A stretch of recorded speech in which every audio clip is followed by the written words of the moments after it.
Some of the faces in the graphic images are as clear as their crime.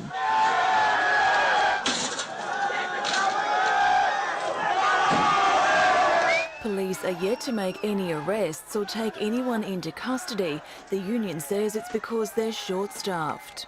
Well, it's a clear message that 100 police for 2,000 rioting people is clearly insufficient. Detectives have spent the weekend trawling through hours of video footage and are particularly keen to speak to these three men. But they've denied being behind a YouTube appeal to track down the culprits.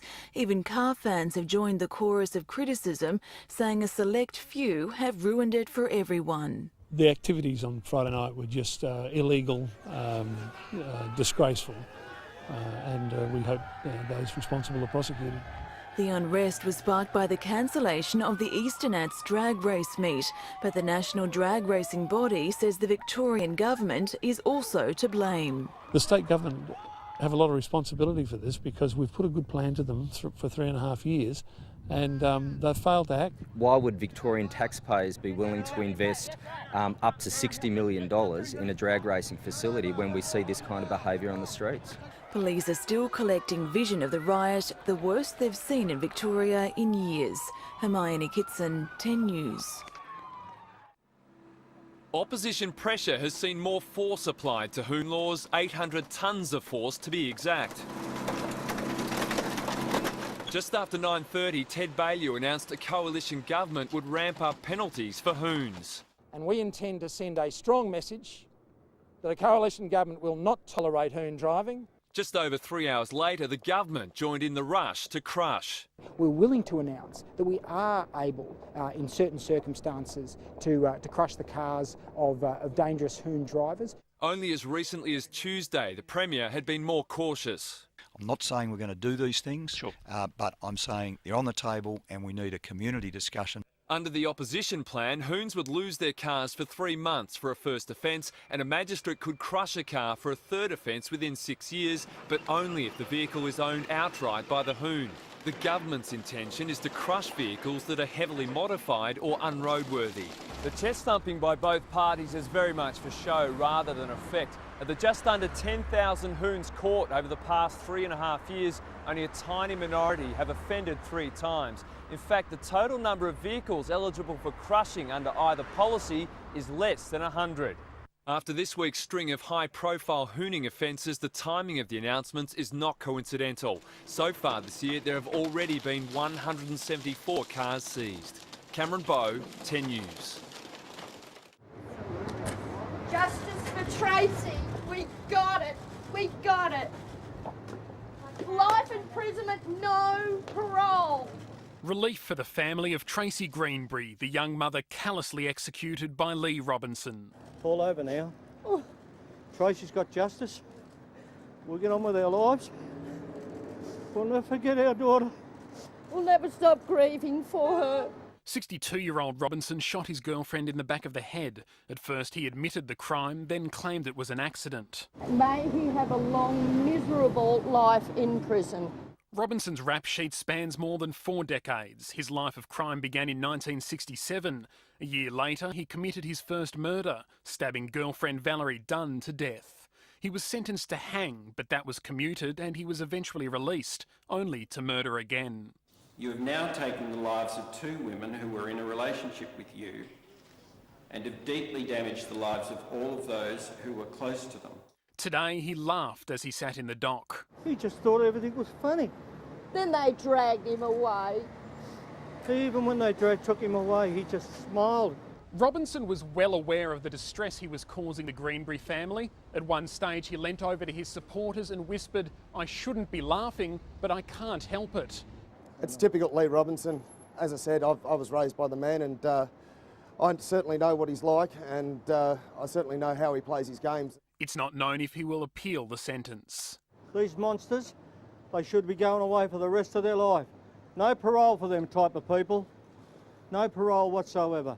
Ben Lewis, 10 News. This is the face of the devastation. I can't believe it. Dairy farmer Ben Elliott returns to what was his home. My lounge room was over in that corner. Bathrooms are over there.